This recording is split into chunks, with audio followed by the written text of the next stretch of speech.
Pardon, pardon.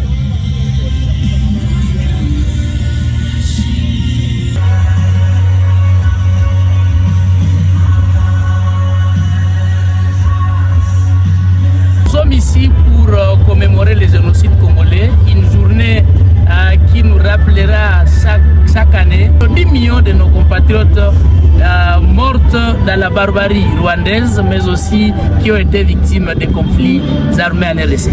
Normalement, tout citoyen congolais devrait observer l'attitude de deuil.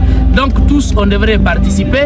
Malheureusement, ils ont limité même le nombre de députés, chose qui nous étonne. Donc on devrait participer au même moment sans tenir compte des qualités, puisque tous nous sommes affectés par cette barbarie, tous nous sommes affectés par ce génocide. Donc nous sommes étonnés. Pourquoi on peut nous dire qu'après BDG, les autorités vont se rencontrer à l'hôtel Serena? Est-ce que réellement en Afrique, on a un jour organisé les deuils à des hôtels? Tous les citoyens de la ville de Goma, on devrait se rencontrer ici en train de pleurer nos morts. Mais par le fait qu'ils préconisent que c'est une seule catégorie qui va participer, ça frustre plus d'un citoyen, monsieur le journaliste. C'est du nouveau d'abord dans notre pays. Nous sommes très contents, sinon nous avons perdu beaucoup de gens, nos frères et sœurs et mères. Donc quand on met cette journée, on voulait célébrer ou commémorer cette journée.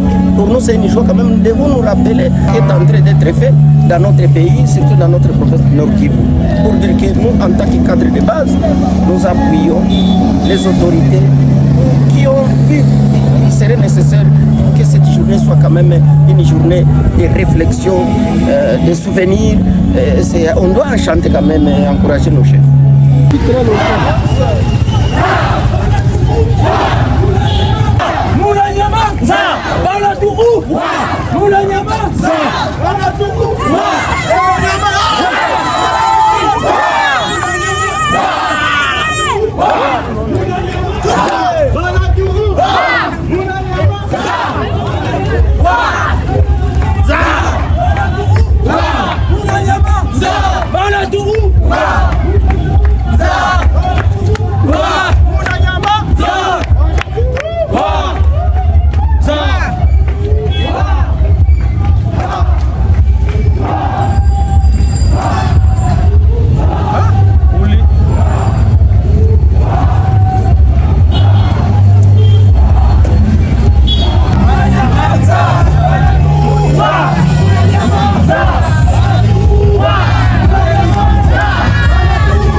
C'est déplorable depuis qu'on a perdu beaucoup de gens.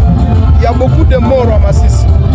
À Bweremana récemment, vous avez vu les bombes que le M23 avec ses alliés, les Rwandais, ils ont lancé des bombes. Là, on a perdu des gens, des innocents.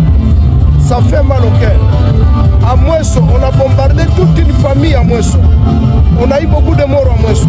C'est partout dans Massissi, je ne saurais pas vous détailler toutes les entités, mais c'est déplorable. Pour la journée d'aujourd'hui, je remercie tout le monde qui est compatit avec nous, parce que nous, de Massissi, de Rutshuru, Nyiragongo, nous sommes vraiment nous sommes endeuillés. Nous sommes endeuillés, on ne sait pas aller où. Il n'y a que Dieu qui va nous sauver dans cette situation.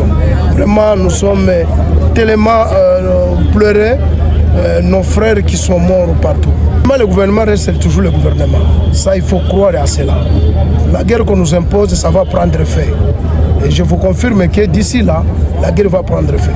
Moi, je compte sur mon gouvernement qui est tenté de travailler sur la situation sécuritaire de l'Est. Et là, je demande à la population de donner toujours confiance au président de la République. Il ne cesse de parler sur l'Est de la République. Et nous tous, nous devons être derrière le chef de l'État. Parce que la guerre, ce n'est pas seulement le chef de l'État. C'est une guerre qu'on nous impose pour s'accaparer de notre terre. C'est pourquoi nous devons être attentifs pour combattre cette guerre.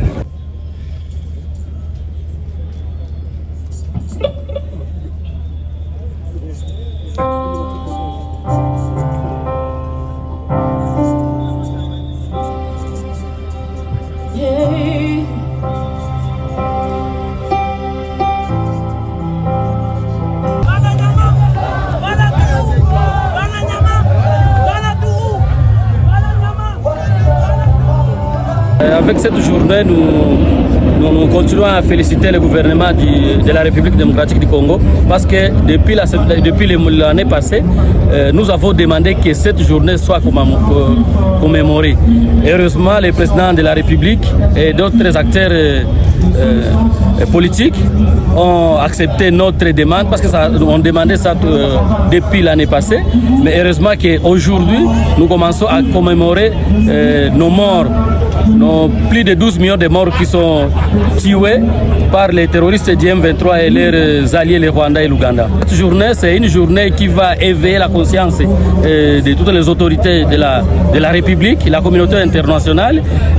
Avec cette journée, ça nous aide à hausser notre voix et demander à la communauté internationale d'éviter leur hypocrisie et de comprendre qu'en RDC, on tue les gens, et de comprendre que les Rwandais tuent en RDC, de comprendre que l'Ouganda tue en RDC.